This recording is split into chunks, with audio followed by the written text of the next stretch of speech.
लेकिन इसके बाद वो बस यही सोचता रहता है कि आखिर कैंग उसकी मॉम को कैसे जानती थी। नेक्स्ट डे मॉर्निंग में ऑफिसर मिन को मिलने के लिए बुलाते हैं और यहाँ पर वो उसी पर शक कर रहे थे कि कहीं उसी ने तो अपनी मॉम को नहीं मार दिया। ऑफिसर की बातों से नाराज होकर मिन चिल्लाने लगता है। अब हमें उसके फ्लैशबैक से एक्सीडेंट वाला सीन दिखाया जाता है। हम देखते हैं कि एक्सीडेंट से तुरंत पहले मिन अपनी मॉम से ही बात कर रहा था और इसीलिए एक्सीडेंट होते ही वो अपनी मॉम की आवाज को सुन लेता है और तुरंत भागता हुआ वहाँ पर पहुँचता है। आसपास के लोगों ने एम्बुलेंस को बुला दिया था, उन्हें एम्बुलेंस में बैठा दिया जाता है, लेकिन जगह कम होने की वजह से वो दूसरी टैक्सी लेकर आता है। उसने अपनी मॉम वाली टैक्सी को वहीं पर रहने दिया था ताकि एविडेंस गायब न हो जाए, लेकिन इसके बावजूद भी ऑफिसर आज उसी पर शक कर रहे थे। अब दूसरी तरफ हमें हॉस्पिटल में मिन की दोस्त सूरी को दिखाया जाता है। ग्रैंडमा उसे कॉल करके घर पे खाने के लिए बुलाती है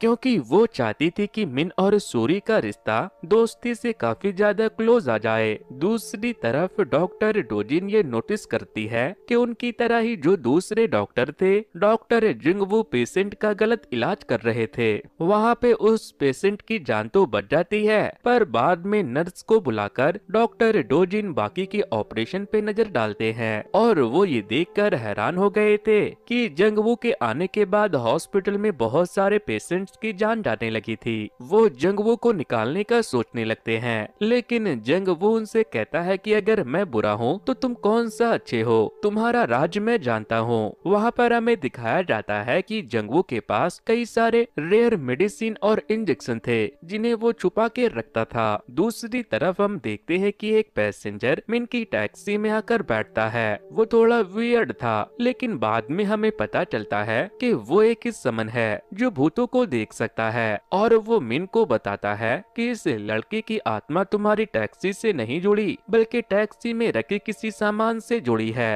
तभी मिन को याद आता है कि वही व्हाइट कलर का पुराना फोन। वो उसे लेकर दूर जाता है तो कैंग अचानक उड़कर उसके पास खिंची आती है, यानी कैंग की आत्मा उसी फोन से जुड़ी हुई थी। यहाँ पर इन दोनों के बीच एक एक्सीडेंटल किस होता है और ये दोनों एक दूसरे से नजरें भी नहीं मिला पाते। बाद में फोन का चार्ज खत्म होने की वजह से कैंग गायब हो जाती है। अब मिन तुरंत घर आकर उस फोन का चार्जर ढूंढने लगता है, लेकिन उस फोन का चार्जिंग पोर्ट काफी डिफरेंट था क्योंकि अब ऐसे पोर्ट वाले चार्जर्स नहीं मिलते। इसीलिए वो डिसाइड करता है कि कल वो मार्केट से नया चार्जर ले आएगा, लेकिन कल वो ग्रैंडमा के साथ शॉपिंग पर चला जाता है। अब कैंग उसके साथ नहीं थी तो उसे सब